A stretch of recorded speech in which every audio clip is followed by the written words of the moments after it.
Welcome to the Written by Wolves podcast. I'm Ollie, and today I'm extremely happy to be joined by Dity Maharaj, the lead singer of the amazing band Coridian. I think it's no secret that Coridian are definitely one of our best friends in music. Yeah. I think it was always going to be on the cards to have you guys pretty early on, and it was more of a matter of making sure that we didn't have you on too early because I think everybody would have probably seen through it. So how you going, Dity? Very good. Yeah. Trying to keep warm. Yeah, man. It's this weather here has been absolutely ridiculous. So I've known Dity for as long as everyone else in Coridian, but Dity has known my wife Danny for even longer. You were working with in TV3. Yeah, way back in the days. Started there, I think, 2008. Wow. And then I think met Danny a few years later when she started DAing. Yeah. Yeah. And AutoCue. I think she started AutoCue first, didn't she? Yeah, she did. Yeah. The old controlling the words on the screen. Yeah. And here we are now. Yeah. 5 years later or something, probably, give or take. I do remember, I was talking to her back in the days, and she's like, oh, my boyfriend's in a band too. You guys should, gig sometime. And I was like, oh, yeah, what are they called? And chatted away, and I was like, oh, cool, yeah, we might probably cross paths one day. Yeah. Cross paths many times since. Yeah. Oh. Well, I guess one of the things we always sort of open these podcasts with is sort of checking in and seeing what you've been sort of listening to, what you've been watching, what you've been reading lately. Mm-hmm.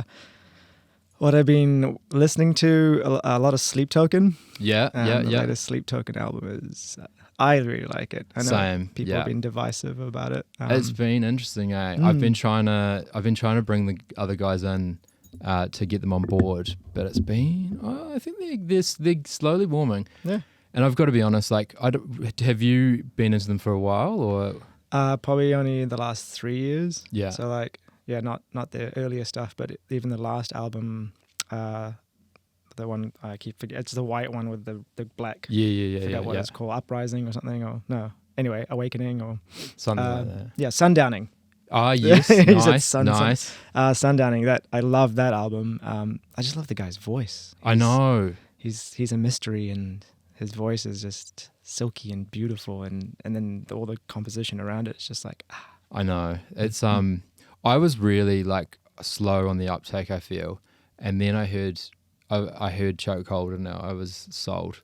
And then I watched I kept on watching one of the drum playthroughs, and I was just amazed by the drummer. And it was one of those ones where the more you delve into it, the more you realize how different and unique they are. Yeah, they're approaching music in a different way. Yeah. You can definitely see it. And apart from just even trying to be mysterious and just letting the music sell them rather than, but just even this latest album, it feels like an R&B metal album, exactly. What two genres don't mix usually? Let's just do it. I know. It's weird. I don't know if this quite fits, but I've for some reason I find myself kind of thinking of them or describing as the 1975 of metal, where they're just sort of in their own lane. Yeah, and making it happen wherever they go, and they are able to draw in those influences from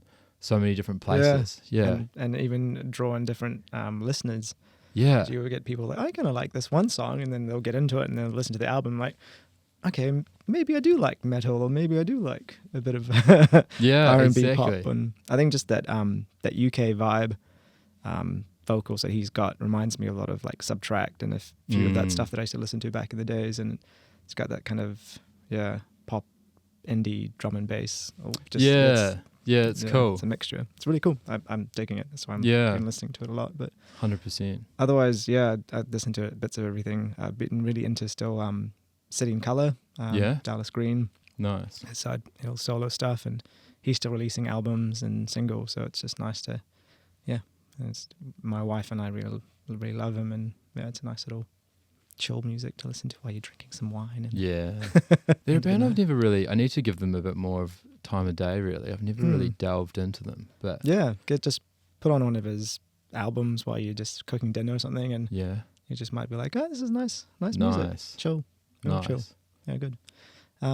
And yeah, continuing on, my wife and I are watching Breaking Bad at the moment. Oh. She hadn't watched it before. And we watched a series called Your Honor, which had Cranston in it. And I was like, have you watched Breaking Bad? And she's like, no. And I was like, oh, it's one of the greats. 100%.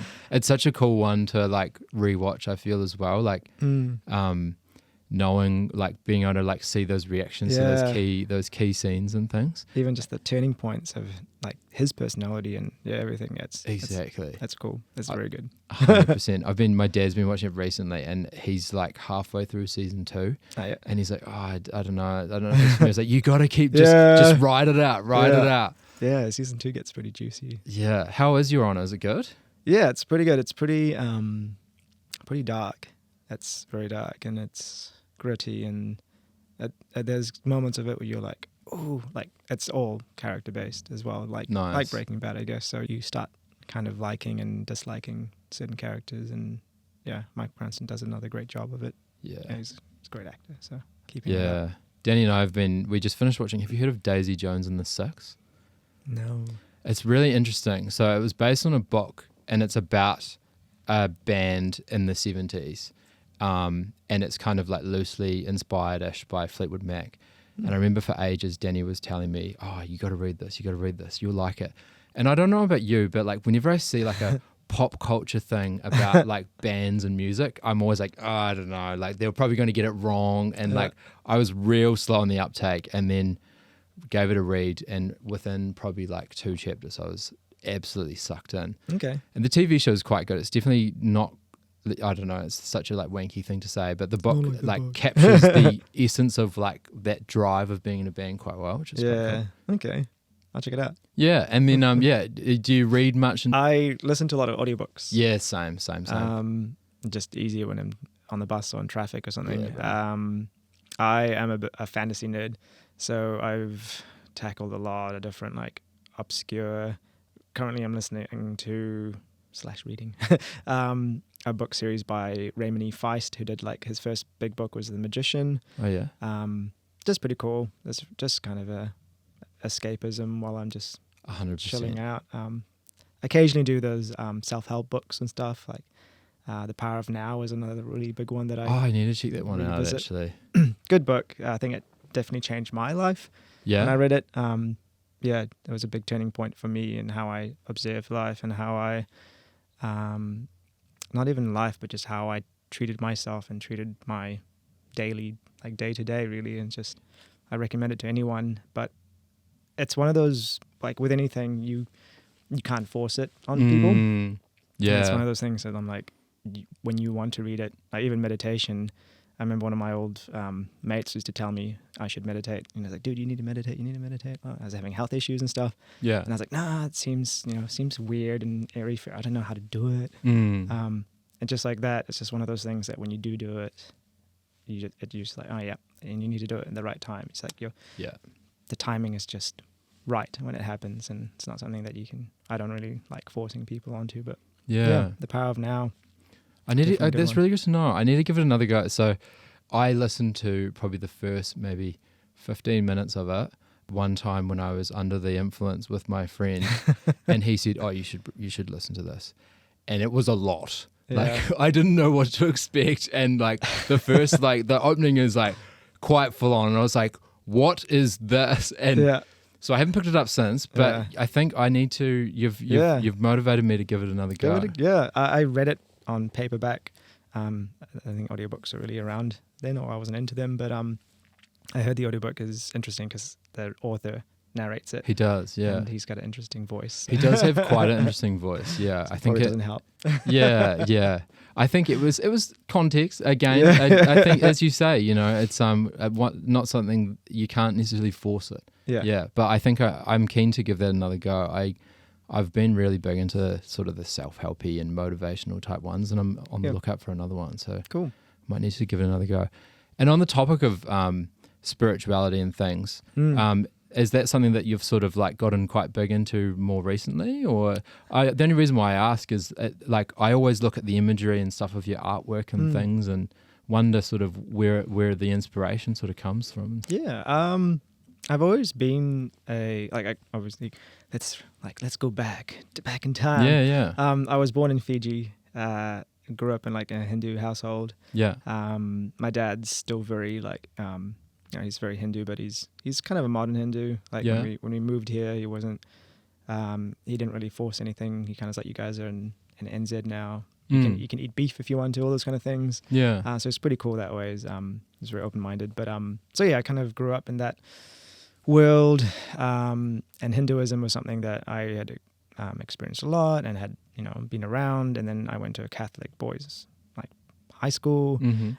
So I was always in like around religion, and religion sort of didn't interest me, but I was open to it. Yeah. I'd call myself probably an atheist now, or agnostic. I don't know what I mean. Yeah. I don't really care. Yeah. But I do kind of feel like there is energy and 100% things that even through science you can sort of quantify. We all give off energy, and we're always making energy and pushing it around, and it has to go somewhere. Yeah.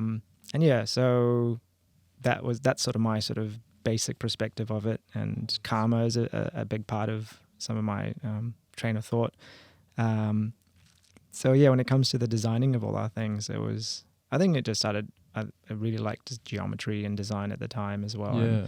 And, then sort of each release was themed, and then Hava being wind in Hindi. Right. I thought I'd just add a bit of an Indian sort of Hinduism sort of flair to some of the artwork, and cool. The guys liked it, so I was like, yeah, cool. That's awesome. Stick with that. I was wondering what that meant. And then what are the themes for the previous albums? So the first one was Oceanic, which is water. Second one was Caldera, which is earth, and the third one was Elder, which is fire, and Norwegian, Nordic. Yeah. That is so cool. That is so cool. Have you got in mind what you're going to do once you've done all the elements? I guess we've done them now. Yeah, so we'll see. It might go off Fifth Elements. Love. Who knows? But yeah, we're writing at the moment, so that's exciting. That is awesome. Yeah. How far through the process are you? One song. Nice. Yeah. I mean, I feel like the first, it's like a snowball, like once you get a few, you get on that roll and it starts from there, eh? Yeah. I think we were focusing heaps on releasing the album, which happened in March, April, and then, all the stuff around that. So it's been nice just to get back in the studio or practice space and just jam. Man. We've been gigging so much, so it's always been about, practicing our sets and making sure we're tight and, all that. And we've got a bit of a break the last month and this month. So it's like, let's just write. And it's been refreshing. It's been good. And it's nice I think we haven't actually written a song in maybe over a year, like almost feels like a year and a bit. Yeah. So it's just nice to know that we've still got it, we've still got that synergy and also just the influences that we've all picked up along that, that moment of not writing. And this new song is cool. I like it. I'm digging it. I get like goosebumps when Mike plays his little bits. And I'm just swaying around and like rocking out to it. It's good. Yeah, it's cool. That is awesome. Yeah, run me through, tell me a bit more about what your writing process, what the typical Coridian writing process entails. Yeah, most of the time it's like Mike. I'd say like 99.9% he comes in and starts just riffing something. He's like, I've got an idea, and starts playing around with something, and then Chris starts joining in, and then sometimes there'd be some feedback, or Mike's just like, he kind of has an idea, and then for those who don't know, Mike's our guitarist, Michael Raven, Chris Raven is our drummer, and then Nick, the other brother, Nicholas Raven, the bassist, we just kind of jam. They just start jamming because they're brothers, and we've been writing, playing music for so long. They just pick up where the cues, and I just sort of rock out to it and sort of get a feeling for it. And then once they, have a basic idea of like a verse, chorus, or not even that, like once I can see that they've got a pattern going, I just start like making vowels, singing some vowels and sounds and getting a melody down. Yeah. And then, usually these days I've been lazy and just been recording it on my phone, but record takes and listen back to it, or send them to the drive for the guys to listen to, and help us sort of break it down. But we need to we need to get our little laptop up and running and go down that process a bit. That's the thing though, it's like things as simple as just voice memos and stuff is all you need. It's I had this period sort of early on with Wolves where it was almost like a sort of imposter syndrome sort of thing where I felt like I had to, if I was presenting something, it had to be in like a full like Pro Tools file thing and stuff. And interestingly, have you watched any of the masterclass things? Like, no, I've seen them pop up, but yeah. Yeah, so I watched the Timbaland masterclass of all things. Cool. And it like completely changed the way that I approached writing stuff, and that like I was so sort of inspired by the way that he comes up with things. So he'll basically a cappella like a whole song and just loop it. So he'll start with like the drum line and just go like and like keep on building with it, and hum it all, and like it sounds pretty average, but then he will basically create the entire skeleton of a song just by humming it, and then he goes back and does it properly, and that had such a massive change on. I was like, okay, sweet. You don't need to have this like fancy polished way to present to others. You just have to have the idea down. Yeah, man. Sometimes that is the best way of doing it, because especially if you're writing a song with your bandmates. You can come with just something really raw, really basic and primal, and then they can be like, I'm going to add my touch to this, exactly, touch to that. And we were flying back from Melbourne one time at the airport, and a melody just popped in my head. I literally just got my phone out, and I was like, like, my wife's like, what are you doing? I'm like, shh.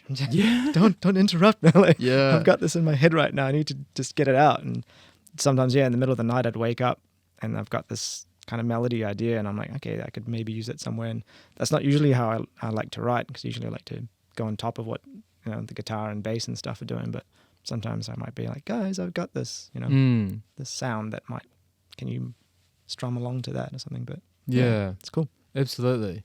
And tell me a bit more about sort of how Coridian sort of came to be, and sort of how it's how it's sort of evolved over the years, I guess. So yeah, the three brothers, they used to be in a band called Chuck Norris Trio. It was just an instrumental band, and during that time, around that time as well, I was in a band called Mile High. It was kind of like a pop rock kind of band. I was with them for about 5-6 years, and then during that time, I played with Altered States. Mile High played with them a lot, and Chris was the drummer for that band. Right.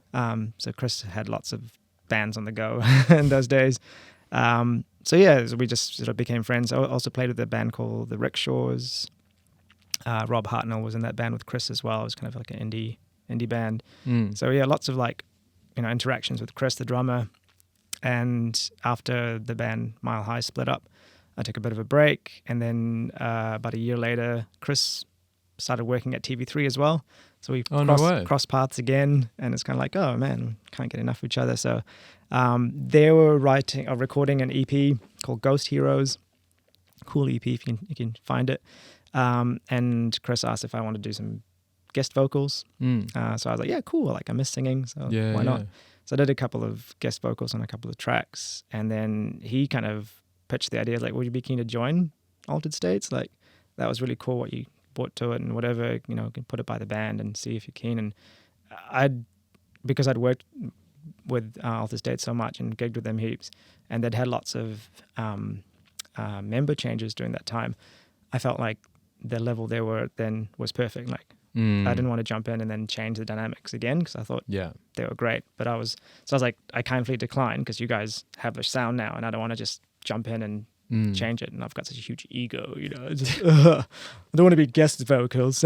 No. So then I was like, I do like Chuck Norris. I like that instrumental band. And every time I've seen them play, I'm kind of like, I need to add vocals. I want to sing on top of this. So and the rest, I guess, asked the question, and then Chris brought it to the boys, and then I auditioned, and pretty much got the gig, and that was good. The rest is history, and we wrote music, and that's awesome. Good. And you said you were keen to sing again. Had you been playing other instruments, or you just had a period of not singing, or? Yeah, just after that Mile High broke up, I don't know, I guess it was it didn't really end in the best way or the worst way, but it was kind of like, I'll just guess maybe music's done, you know. Like, I guess, and I still like wrote music and I played guitar, so I just like would jam and write some acoustic stuff, and then that's what sort of kept me sort of musically interested in the world. But I missed being on a stage, and I missed performing and writing with a band and like being in the rock scene. You know, I was like, I need to get back into it. So, yeah, man. Yeah. There's nothing quite like it. Eh? No. I had a similar-ish sort of moment. I remember when I was early on in medical school, I thought by doing medicine and stuff, I had basically foregone the idea of being in bands. I thought I just couldn't do both. But it's funny how you can't escape it. And I started doing a bit of DJing, and it just didn't feel the same. Like there's just nothing quite comparative to rock music. Yeah. Like there are so few other genres where you can literally, there's no limit to how much energy you give it. Yeah. And it's just, such a cathartic thing. You're disabled on stage. Like, you know, like you just gonna, I totally get it. Like the only time I've stopped giving energy is when I've pooped out. Yeah, exactly. Like, exactly. I'm just like, I'm done. Like, and it's a funny little comparison or story, but I did my wife's right into running and doing marathons, and so is like her sister and a few other people in the circle. And I decided to like join in, and I did not even a half. I did like 11, 12K Auckland run. Nice. And I remember talking to my sister-in-law, and she's like, "Oh, there's nothing like that high of like going through that finish line and all the people are there cheering you on, and that last like 500 meters is amazing. You get all this energy and just like the euphoria." And I was like, cool, I can't wait to like experience that, because this has been fun training for that. And I remember just getting to that point, and I was just like exhausted, and I got none of that. Yeah. And it was until later when I was like, I think she's never been on a stage in a rock band. Yeah, it's so like, true. There's once you've hit that high, I guess you could say it's like you can't, chasing the dragon. Like you really are. Yeah, and speaking of that, we can potentially cut this out if it's if it ends up being punishing. But I've seen you've gotten quite into like F45 and things recently, which I've also. It sounds like a bit of a cult, but like, how long have you been sort of doing that for? About 3 years now. Nice. Just before lockdown, I kind of joined up and did it, and it's been great. Still going it. I just locked in another year. Nice. They've been treating me really well, so I just and it's been treating me well. I love it. When I first joined it, I did make use of that culty fun thing, and I'd always be like, "Hey guys, I'm just off to F40," you know, like like be that dick, but I don't know, I don't feel it that way. I mean, people will say CrossFit's the same or something, but it's all different, and for me, it's just exercise and keeping physically and mentally fit. It works. Needed. Do you as well, like when they do things like box jumps or like high jumps and stuff, do you go like particularly hard at those because you know it's like training for on stage? I do like flip it to its max setting.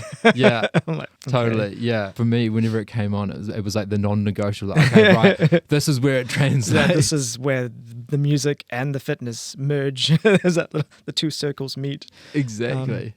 So every time they're like, "Oh, we can just do some step ups." I'm like, "I'm not doing step ups. I'm jumping." They're like, "Okay, yep. You do you."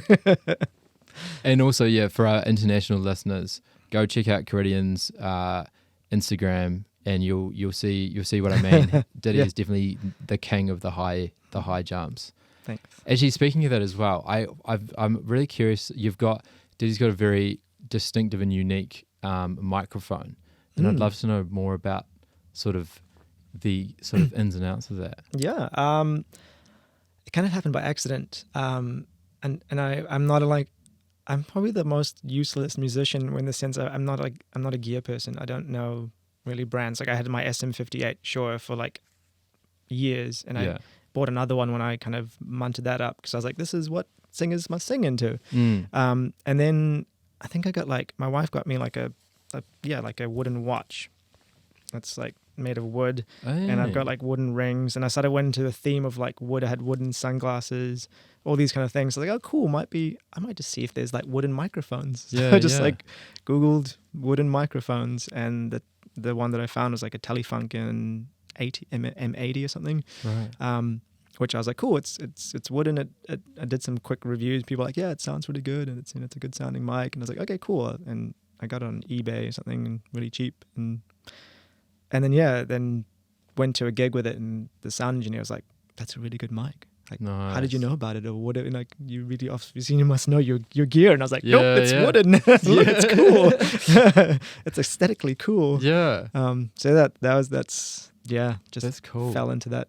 It's been a good mic though. Like, yeah, I definitely love using it, and I can tell the difference. So yeah, it was a happy accident. Yeah, sure. No, it stands out. For some reason, I don't know why it makes me think of it, but I guess maybe talking on the fantasy stuff, it reminds me of, I've been playing the new Star Wars game, and it reminds me of like the lightsaber customization. Was it the Jedi Fallen Order? No, Survivor. Yes, yeah, that's it. Yeah, I'm a massive, like, on this fantasy thing. I started off with audiobooks with the Harry Potter series, which was like a game changer for me.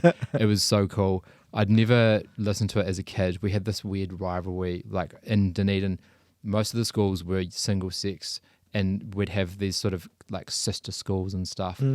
And we had this strange thing where all the guys were like, Lord of the Rings is better than Harry Potter. And they were like, Harry Potter is better than Lord of the Rings. And so we would get really hard line into it. And I never gave Harry Potter a proper go until I started getting audiobooks, and like discovering those just put me in this whole new world. Yeah. And I was so lost when I finished it. Yeah. And now I've gotten real deep into all the Star Wars ones, which is man, super nerdy. The Rule of Two. Have you listened to those those I haven't ones? listened to that one actually. It's like Darth Plagueis and what's the other guy's name? Darth. He's really cool. Anyway, he has like all this armor that's like these parasites that are on his body, which is slowly killing him, but it makes him invulnerable.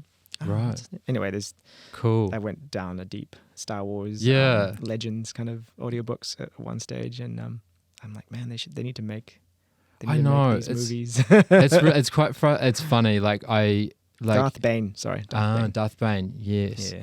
I kind of understand now why a lot of people were getting so funny about the new movies when you realize there's so much like IP that they can draw from. Yeah. And my big thing, I've gotten into all the Thrawn ones. Like I've finished like all the like canon ones, and now I'm in the like non-canon ones. But cool. I just love it. Like I'm so pumped for Ahsoka, Ahsoka series. Because he's like Sherlock Holmes. Like have you watched the Sherlock TV series, like the one with Benedict Cumberbatch and stuff? I think I watched a season of it. Yeah, first season of it. Oh my gosh, I loved that. That was like, yeah.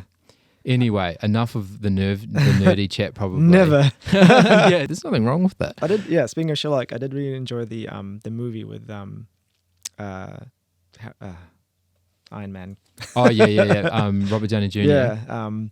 Guy Ritchie did that, and I thought they were shot well, and that's where I think the series did really well of showing his train of thought, and like the camera would pan here and zoom there and slow down time. It was like, especially because it's so like it's such a complex story, and like to try and like capture the nuances of things is so difficult. Like the thing I found so fascinating about the series, which was so cool, was like, I remember people, and I think it was just perfect timing. Like I was sort of studying psychiatry in like medicine at the same time, and learning a lot about things like bipolar and stuff. And then they did such a good job of showing what bipolar was kind of like, and that he'd have these periods where he was so onto it and like would come up with all this crazy stuff, but was quite like unpredictable and sort of manic.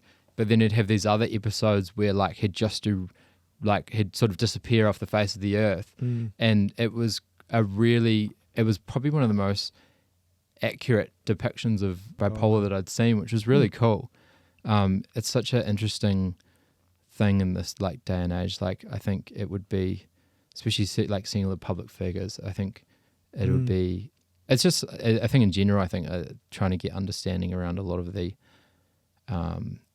more nuanced sort of mental health things is but yeah, no, it's I'm so excited for that for Ahsoka. I think Danny is so fatigued by all of it. Like there's so many, and she's like, oh, do we have to watch this?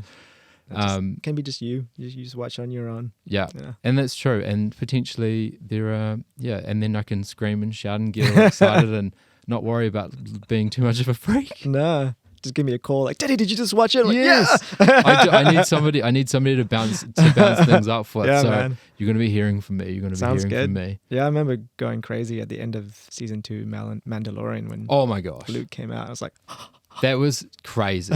I was like fanboy. That was when I forced Danny to rewatch the whole thing. I was like, you do need to, this is worth it. The payoff. Exactly. She's like, oh, who's that guy again? It's like, yeah, I know. Yeah, pretty much. Yeah, she knows Darth Vader and probably Luke now. But. Well, my wife has never watched Star Wars when I met her, and I forced her into watching. But she has only watched the first 3, the prequels. Yeah, which had a nice some sort of effect on her, like surprise effect, because obviously she didn't realize Anakin Skywalker was Darth Vader until right at the ending when he became. Cool. She's like, oh yeah, true, cool. So I'm kind of happy that she got a, I am your father kind of reaction that a lot of people did.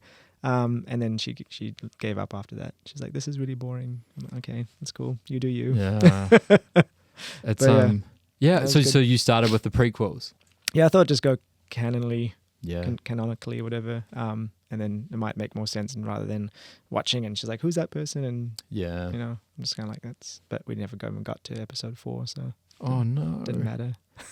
It is hard, and then like trying to there's also like having to explain they filmed this in like 1970 or 80 something. These like this is why props. It looks exactly. I still feel that it holds up, whereas in the prequels don't. Like you can tell it's blue screen. It's I know so bad, and I don't know. I know. Yeah, I feel it would be so interesting to watch some of the behind the scenes stuff of all that. Actually, I need to get into that. Yeah. But yeah, speaking of things that you want to share with people, and I definitely wanted to like my wife to watch it, but I know she's not going to ever get the time to. But I watched recently the Into the Spider-Verse 2. Oh, see, yeah, very good. It's probably one of my favorite movies at the moment. I really need. So I haven't watched either of them, and I think it's partly because it was animated, but also. Danny also struggles with animated stuff. Yeah. And like everyone says both of them are unreal. So I 100% just need it. Yeah. Mind blowing. The second one is, because I loved the first one and it had things in it that I was like, whoa, that's really cool. And like the directors are on a different level. And then they did the same thing again with the second one. Because even both of them, the trailers, like the promos for them, didn't entice me at all. I was kind of like, oh, cool, they made another one. Cool, okay. Yeah.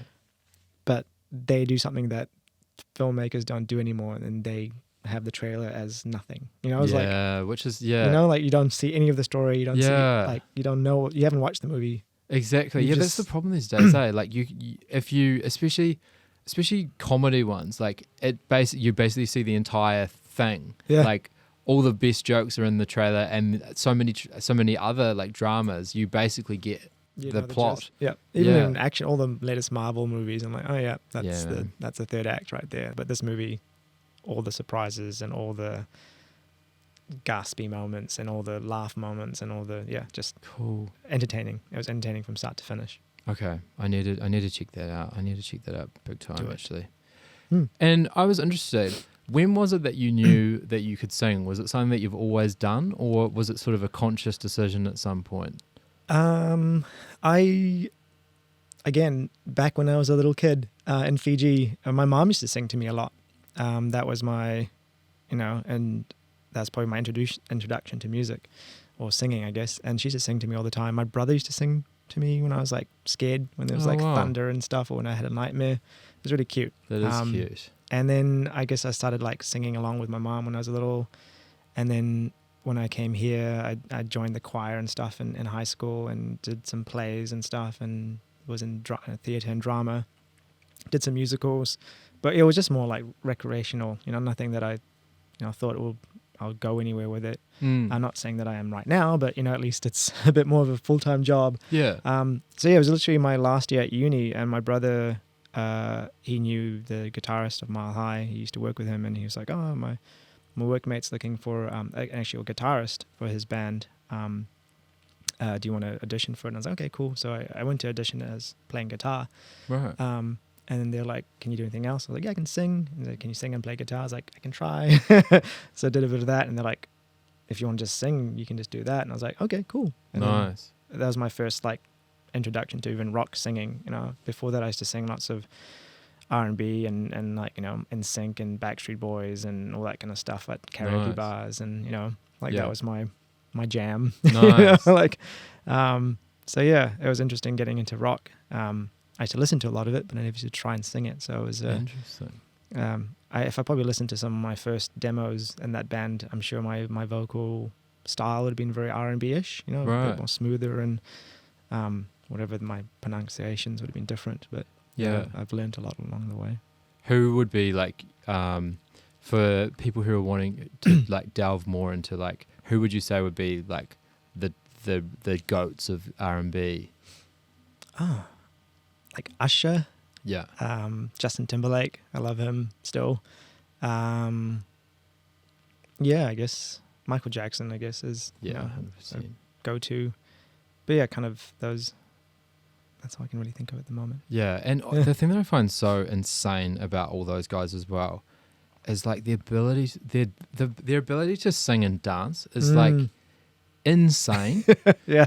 It's like, it's a full workout. Like, it's so ridiculous. Yep. And they sound amazing. Like, I just can't believe it, eh? Yeah, I always wonder if they've got like, you know, like, and just a playback or something. They must have something. Something. Maybe. Who knows? Even just dancing. I remember doing dancing for like a couple of years, like hip-hop dancing. Nice. And that was hard. Like, I was just dancing, but I was trying to remember all the moves, like all the steps and getting in time with everyone else. I'm like, how does like Lady Gaga and, you know, Britney Spears and Justin Timberlake and that do that with them? Obviously, I've seen some of the behind the scenes. They just rehearse. Yeah, like Pink, she's amazing.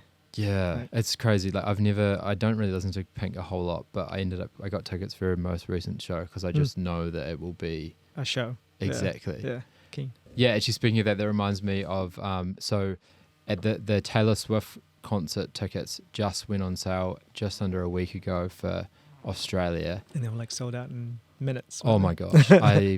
So after seeing that, I can easily say that Taylor Swift is the biggest artist in the world right now. Like, Danny and her friends were all trying for tickets.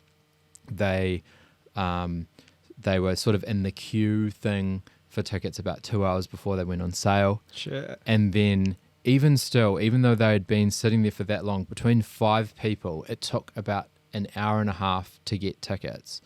And they kept on trying. So they got tickets and then they were trying for a few others and no one else got through. Wow. And apparently there was 4 million people on the site trying to get tickets. It's just insane. And I remember seeing it thinking, okay, they're playing at the Melbourne Cricket Ground, which is 100,000 capacity, and then somewhere in Sydney, which was like 80,000. She was doing 3 in Sydney, 2 in Melbourne. I was like, you'll be fine. They're never going to sell that out. They did. And she did, like, immediately. Yeah. So, it's crazy. She's not coming here, is she? No, she's not. And she doesn't need to. But, yeah. Well, yeah. It's so easy. Like, we've done a few trips to Australia to watch bands because they're never going to come here. So, like, I know. It's a short-ish flight over. And yeah. Why not? That's cool. Yeah. Taylor Swift. I know. Yeah. It's sort of, she asked if I wanted to go. And at the time I was like, oh, no. And then I was like, oh, it would be kind of like, it would be really cool to see, educational sort of thing. Yeah. And then I thought, I don't want to, they were getting the fancy tickets, and I said, I don't want to pay that money, and I don't feel comfortable going to a Taylor Swift concert on my own. And then I also thought, I don't know if I deserve it. If all these people are getting tickets, like, I'm kind of just going to check it out. Yeah. Just watch it on YouTube later. Exactly. Yeah, I'm sure there'd be a Netflix documentary or something like that. Speaking of traveling to see bands and things, who would you say were sort of obviously you had the R&B artists, any other sort of pivotal influences on you as a kid growing up, or sort of things that really made you go from maybe considering music as a fun thing to considering it more seriously? A huge band that I loved, and it was my email address for years, was Led Zeppelin. Yeah. ledzep_83@hotmail.com. That was my first Hotmail email address. Nice. Before I knew that you had to be a bit more professional Yeah, with your yeah, email yeah. addresses. Led Zepp, I loved. Jimmy Page was the guitarist I emulated off. Like tried, I had a SG guitar. Nice. It was only a single neck, but it was Epiphone. Wasn't even fancy. So I love Led Zeppelin. My dad got me into like them and like Jethro Tull and stuff like that. So kind of like was always into a bit of rock music. Nice. And then growing up in my teens, I loved Incubus. I still freaking love Incubus. Brandon Boyd as a vocalist and as a writer of music. Love his writing. Nice. Otherwise, like I listened to a lot of Metallica and all that kind of stuff, Pantera growing up. And I think especially when you're learning to play guitar as a teenager, those are the kind of the bands that I gravitated to. 100%. The other kids, the hardcore guitarists would play the flamenco stuff. Yeah. I'd be like, I just will play some power chords. Yeah, 100%. And like do some cool picking. Yeah, that was, I think all that. And then there's so much, like, I guess, like all the Pearl Jams and all the grunge stuff and, just everything. Totally. I listen to I listen to all sorts of music in all sorts of genres. So it's really hard to sometimes pick out. And someone asks me, like, especially when you get put on the spot. And then, I always find the things that come to my head are not the things that I'd say in another circumstance. Yeah. I'd be driving and I'm like, I should have said that one. Yeah, exactly. So do you still play a bit of guitar? Probably not as much as I used to. It just sits in the lounge and every now and then I might pick it up and strum a little bit. I play more piano these days. Like my wife plays, and so she's got a nice little small piano, and I've written Lost Heroes, one of our songs in our last album from Elder. I wrote that on the piano and kind of pitched it to the guys, and they're like, yeah, cool. Yeah, we'll just add a bit of guitar on it and just leave it as a piano sort of piece, and that was cool. So and there's a few other songs I've written on the piano for the band and pitched ideas, which is quite nice as well. But yeah, guitar's still fun. It's mobile. Yeah, more mobile than drums and a whole bunch of random silly things. Yeah. I'm curious as well. Do you, like, because I've been trying to improve myself as a vocalist. I'm very much a backing vocalist. I feel much more comfortable with other people. Sure. But you got any tips for aspiring vocalists out there? Yeah. If it's something that you always want to keep doing, just keep doing warm-ups like daily if you can. Like I have a alarm on my phone. Like when I'm not active with the band, I do it like maybe 3 times a week. But when we're gigging and stuff, I daily have a little alarm to say, do your vocal warm-ups and vocal training. Sometimes I do like, an hour a stint. Sometimes I just do like a little 20-minute kind of session. And that helps heaps just for vocal dexterity. Breathing just gets you sort of confident.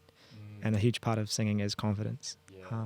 When I've probably shot myself in the foot now because I do all the vocal training or exercises. If I've come to a show or gig week and I haven't done enough, I've got this doubt on gig night. I'm like, I haven't done enough today. I haven't done enough yesterday. Didn't do any this week. Oh gosh, I'm going to lose my voice halfway through the set. I'm done. This is going to be a horrible disaster.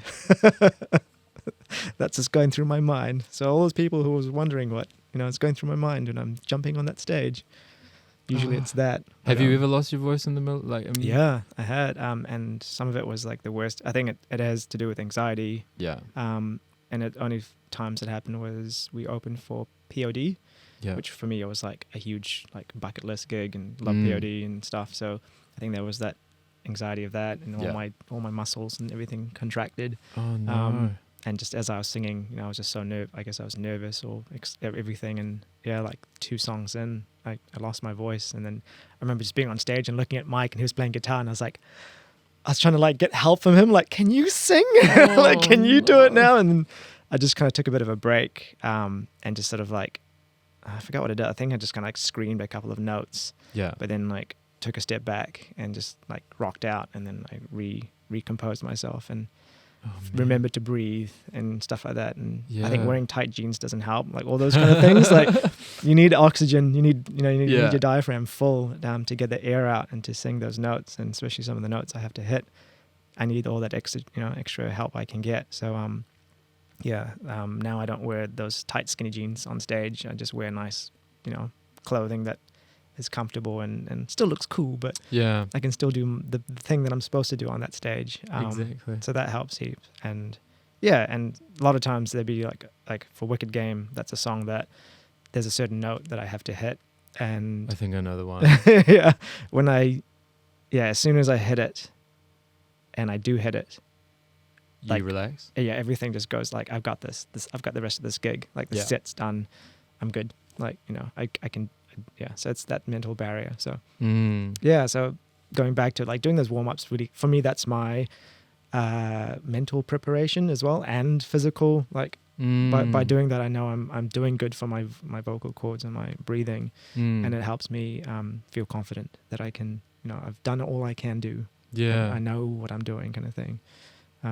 But the rest of it is sort of, if you sing in different ways, you can probably look up certain coaches, or there's heaps of videos online on YouTube and stuff. You can find people that have their own, styles that, if people like screaming, if people like singing in certain ways. So I think that's probably the best I can really formulate. And it goes to show that your voice is just as much of an instrument as any other thing. Yeah. And the amount of, if you want to do something at a professional level, the amount of time and practice that you need to put in is exactly the same as every other instrument.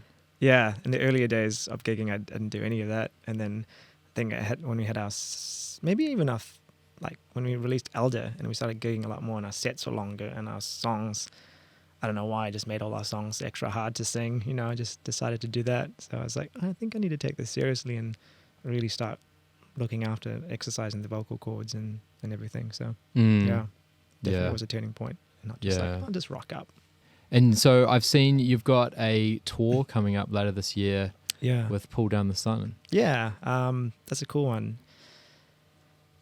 Not the first time. Second time we're doing the South Island. So that's going to be exciting because we've always wanted to do the South Island again, and just it never sort of transpired. So that's a big part that we're looking forward to, doing Nelson and Christchurch. And Nelson. Yeah. Nice. That'd be sick. And Dunedin.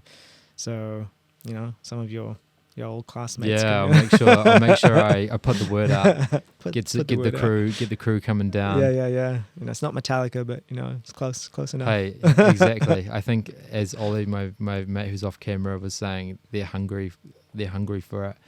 It's I think that's one of the things that's quite cool about New Zealand is every area and city seems like a really unique vibe, which is quite cool. I mean, I guess it's probably the same everywhere, but that's one of the things I love about touring. Like, you get such a variety everywhere you go, and seeing like sometimes certain songs will hit better than others, and and I don't know about you, but I quite like being the support act sometimes, and that it's like you have that challenge, and you have an opportunity to win over those new fans. I think that's how we did what we did was big ups to like JP from wasn't Armed in Advance, but Swerve City now.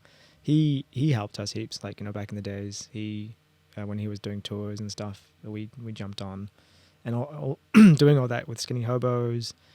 I think we were quite lucky back in those days that we all shared a practice space, the basement. So we all kind of used to hang out a lot when we were just having smoke or just having a chill, chatting. It sucks that there isn't that kind of place as much anymore. Everyone's quite moved apart. But going back to the whole thing is, you talk to other bands, say you got a tour, cool, we'll jump on and we'll support, and then you keep supporting, and then two people from that show might like you, and they'll tell their friends. And the next time you're back there, 4 people will come. Exactly. And then and that's a beauty. There's nothing more interesting than finishing a set, and then someone's like coming up to me, and I'm like, I came to see the main act, but I'm so happy I came earlier and checked you guys out, and like you've got a new fan, or like when are you guys playing next? And it's like, cool. Thanks. Like, I guess we did something right, Exactly. So it's so gratifying. And it's like, I feel like that is the ultimate sort of compliment, when it's like, Yeah. I wasn't here for you, but now I will, like, next time I will be. Yeah. Yeah. There's been a few of those along the way, and it's very humbling. It's such a personal thing, like making music and performing it to people. So it's always really nice when, I guess, they reciprocate some sort of love back to it. And 100%. yeah, you're very vulnerable. Yeah. It's nice. Yeah, it's so true. It's funny. I've started dabbling in doing a bit of walking up front with the mic, venturing out from behind my random workstation.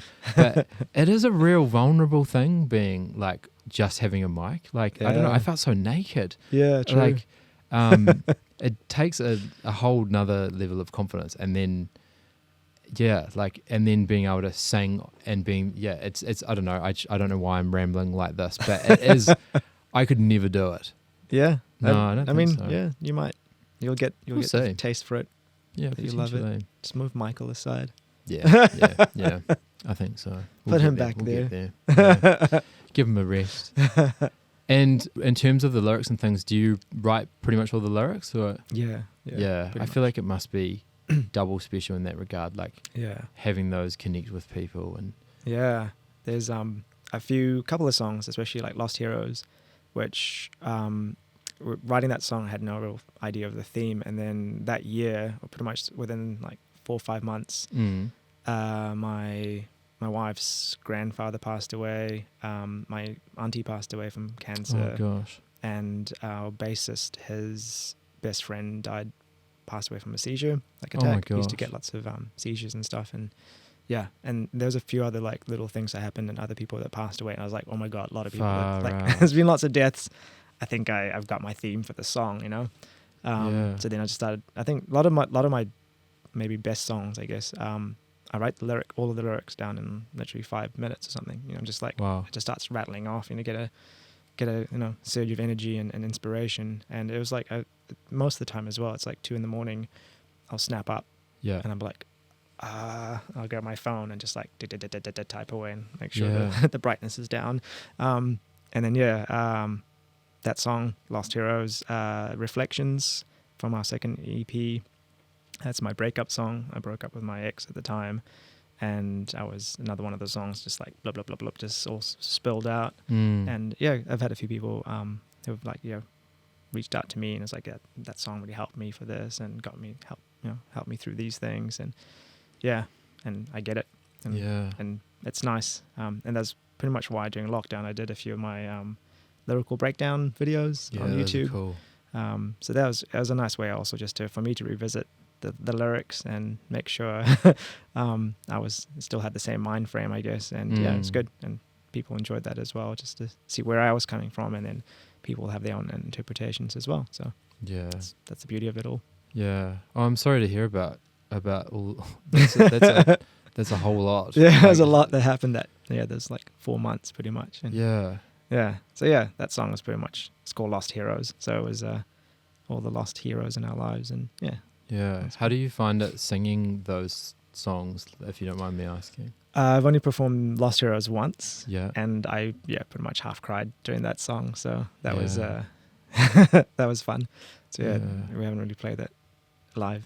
Apart from that one, that was I think our EP release or the album release show. And I was like, let's play Lost Heroes, and I was like, okay. I think it's something that a lot of that potentially gets taken for granted. I think that as the lyricist and the vocals, having to putting yourself back in that position, it's easier said than done sometimes. I mean, I like to put a lot of emotion into my performances. For me, it is the song. I'm extracting that extra element or layer. So definitely every song, even if we've played it over 100 times, I still channel that energy as much as I can. And usually that's some of the feedback that people, it's like, oh, you still play it. This, like I can still 100%. See you feeling it. I'm like, I was. It's a massive thing I've noticed from you guys. Absolutely. Yeah. Every set you give your all, and it's infectious. I'm always such a big thing of, if you see a band giving it their all, then as an audience member, you feel more willing to give it your all in response. And yeah, that's ultimately what you want. Yeah, and it starts perpetuating each other. Like if once I feed off the crowd, you know, the audience, if they're just standing there and just sort of rocking a little bit, I'll still give it my 100%. But then if they start moshing out and having a good boogie or whatever, then I'm going to go 130%. Like I'm just going to, it's just as we said, I'm just going to keep ramping it up 100% until I'm like dragging myself off. Yeah. Off the stage. I know. I'm waiting. Well, I shouldn't say I'm waiting because I really hope it never happens, but I'm waiting for the moment for something really. There've been a few terrible things that have happened to me over the years on stage, but I've managed to thankfully at least finish the set. But and let's keep it that way. Yeah, we're not going to delve. And I guess sort of getting towards the latter end of things. So obviously you guys are writing some new music. What else is on the horizon for Coridian? We're releasing another couple of single like music videos. Sort of just things that were released from our album, songs from the album, but we're just expanding it, stretching it out, just revitalizing it, I guess. And just we've got some pretty cool videos coming out soon. Yeah. We just shot a music video with Jesse Booth for cool. Redefine.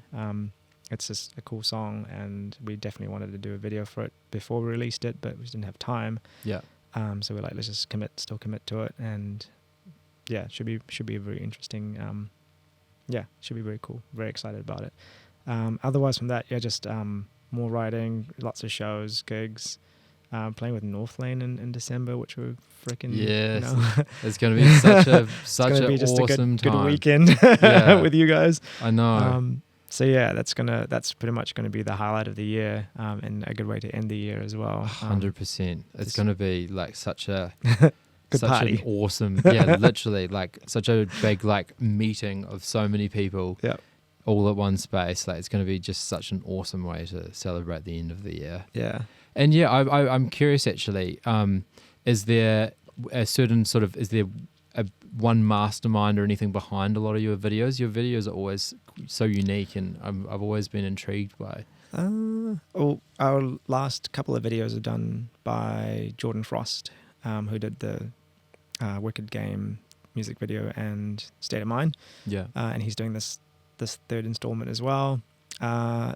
He's just a creative soul, and he likes to work those in green screen, so it kind of opens up lots of possibilities for and he's a bit of a graphic artist sort of background, so he likes that. And then we've worked with Rob for Raksasha, what he did with Mike. Again, it's just people that just have these cool ideas, and sometimes we just propose ideas to people, or they'll come to us and like, actually got a cool idea for music, like this video, if you want to use me, I'd totally love to do it. And we're like, okay, if you're inspired, then let's go with it, rather than try to sandwich like one of our ideas into someone else's. Like I think with anything, you don't want to force anything. So if people are loving it, if they've got inspiration for it, then we'll ride that wave. Yeah, it's a very good point. When you get someone who's got that excitement and that drive, it's like what you were saying about when you have a song that comes to you, you don't want to encumber them, and you just let it flow out. Yeah, it's so so just true. Give them free reign. Yeah. And have you had much, like with your background and expertise in graphics and things, have you applied much of that to like your videos and things? Sometimes I've more of it these days. I just do the more producer side of things and try and wrangle the band together and make sure there's enough food at the shoots. But I guess I might have some ideas, and I might throw some sort of opinions, but I generally don't want to step on any toes and let them be creative. Like I'll do my part singing, and they can direct me, and generally like to step back. And whose idea was it to do the vertical one? That was Mardo. So when he shot that music, when he wanted to shoot that, he kind of actually came to us with that. He's like, I've got this really massive screen that I want to use. Can we? And I was thinking of just having it vertically, so we can just do a vertical music video, because everyone watches things on their phones. It's kind of trending at the moment. Do you guys keen to do that? We're like, okay, if you got this grand plan, we'll go with it. So he had done a few videos with us before. So he just he reached out, shoulder tapped us, and was like, "I've got an idea." So we gave him the song. He's like, "Yeah, I can make it work with this song." I was like, "Okay, let's go." Yeah, I thought that was I feel like you guys were so quick off the mark in that. Like, that was leading edge. Yeah, like actually though, like I remember at the time thinking, "Oh, vertical video, interesting," and now I'm like, "Wow, they were onto it." Mardo was onto it. He's a bit of a genius, that guy. He's he does the photography with dogs. Yeah, the dogs and stories. Well, eh? Yeah, he just released the book's out now, I think so. Oh, that's so cool. Yeah. I made a cut. I'm in it with my little two puppas. Nice. I don't know what page yet. Well, go see if you can check it out. Yeah. What do you know? What do you know it's called? Dogs with Stories, or Dogs with Stories. It's so cool. He sort of basically, for those who aren't aware, he'll sort of take. Is it sort of mainly sort of key figures and sort of celebrities and things, or just just people? I mean, I guess he surrounds himself with lots of people. So started off with just anyone, and then he started, when it, I guess, picked up, he started getting a bit more celebrities or people of nature with their dogs. I think he chased the dogs first and then found the people attached to them. Cool. And then just kind of the photo shoot would be based around their personality and their dog's personality, I guess, and that's so cool. One of their sort of hobbies and stuff. So my one was I'm into cars and racing and stuff, so I had a couple of my cars and on a hoist and all that kind of stuff, and my two dogs looking. And do you have like a hoist and things at home? Like, what is that was, I mean, at home I've just got some few jacks and stuff, but that was, I had a friend at Pit Stop, and I was just like, "Can I use your workshop on a random weekend?" And he's like, "Yeah, sure." Nice. And what's your, tell the listeners a bit more about what's sort of your whip. My whip? Yeah. I'm just trying to keep hip and cool, Your car, what's your... I was like, what's a whip? I was like, a work in progress. I have a little Mazda MX-5, which it's pretty much tracked out, and it's got the roll cage and supercharged and nice. All the suspension and safety things and brakes and harnesses and that's so sick. It's good. It's good fun. And do you race them and things as well? I haven't for a while now, because of life and this weather. Yeah. But I used to go to Pukekohe and Taupo and what's the other one just down the road? Hampton Downs. Yeah. Hampton down the roads. So that's a good little car for that. That's lots of fun and just a good daily as well. I can still drive it. Yeah. My sister had an MX-5, and I found out, much to it's kind of funny, my family were apparently keeping it a secret from me because they knew that I would be horrified. She actually had two MX-5s for one reason or another. I think it was because having two, it was easier to get the right parts or something for something. Yeah, fair enough. And to her credit, I remember I'm too naive in the car game, I think. And I was like, why are you spending all this money? It's a depreciating asset. Well, she proved me wrong. I think she doubled her money. Oh, wow. And on-sold it. And, we thought, oh, you're lowering MX-5. You can't do that. But it's not practical. Yeah, it turns out you totally can. Yeah. It's a fascinating world. Something that I need to get more into. I went real hundies with my sound system on my first car, which was quite cool. Yeah. And I remember I was really reluctant to get a sub because I thought, oh, this is just for people with doof music. And then I put one in and I was like, oh. That kind of feels cool. Yeah. And then every time I'd take it in to get a service, the people would walk out afterwards and be like, it's a pretty good sound system. I was like, oh, thank you. I did it myself. Yeah. And I remember, speaking of Northlane, I had the Singularity album on CD and the CD player that whole time, and so that album has just stuck with me. Since, and all the sub drops and things. Yeah, it got you. Yeah, man. I think that's a big part, and it makes you appreciate some of the production of.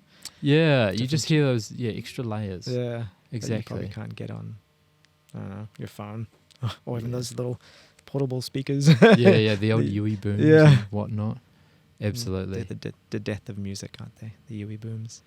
Yeah. I must admit, I have a few of them, but I like to peer them. I found I've somehow gotten way too carried away, and it's good for like portable DJing. Yeah. You can plug them in, and I'll have 4, which works quite well because then you have them in each corner, and then it's a little bit. It's still it fills the room up nice. Yeah, I mean, we use it daily at home. Like we just have one in the kitchen, and that's our music player. So I get it. I get it. And we take it when we go on holidays, and they're amazing. It's great. I know. I mean, I'm saying it's not the death of. But yes, it's not the same. Yeah, you'll never get that same. Exactly. You're not going to hear things from behind you or anything. Yeah, so I love. I have some really nice Sony headphones that I when I'm like, I need to like listen to this album. I need some time. Like go outside, go for a walk, listen to it. I'm like, Yeah, I feel like it's getting harder and harder to almost give albums the time and appreciation they deserve these days. But when you do, it I don't know. It's probably just us getting busy lives, and things have changed. I think the format of music have changed. People like singles, and as you said, there's so much content now. Oh my gosh! Not only music, but visual and games and audiobooks and television and everything. There's just content all the time. So, and trying to crack through it all, it's like it is just insane. Yeah, and the amount of there's always got to be more. There's always got to be more, and trying to come up with, content that will break through, and it's a constant battle. As soon as I find someone who's got the code, far out. I mean, for me, even just I get as a user of lots of content, I feel like anxiety when I'm not doing something. Yeah, like I'm not using it. If I'm not playing a game, or if I'm not watching something, because I'm in my back of my mind, like I've got like 6 series I need to watch. There's like 4 games I need to play right now. There's all these audiobooks I need to listen to. Like anytime they're not doing those things, I'm like, I'm falling behind. Like I'm getting stressed out. Like there's a new album that just released. I need to listen to it. Everyone's talking about it. I need to listen to it. When am I going to find some time for that? So yeah, I totally get that. That's why I go to the gym now. It's like it's me time. Yeah, absolutely. Yeah, the gym and the mindfulness. Yeah, you're clocking it. You get it. And I guess sort of wrapping things up, any sort of final words or things that you wanted to sort of pass on to the listeners? I don't know. I think thanks for listening. That's always a good start. Thanks for making it this far. Speaking of quick content. Yeah, exactly. But just I think people just need to keep doing what they do. Enjoy music. Enjoy all the genres. And just keep communicating. Keep checking on people. Whether it's music or just time. Absolutely. I think that's important. That's my takeaway. Nice. Oh, thanks so much thank you so much for coming. Oh, thanks. Thank you for having me. No worries. No, I'd been looking forward to having you on for ages. So it's been really cool to finally bridge that gap and make it happen. We'll be Star Wars buddies now. 100%. You're probably going to be regretting telling me all this in a few weeks' time. Never. It's so good to see you, man. Thanks for having me. Appreciate it. Awesome. Sweet. Thanks.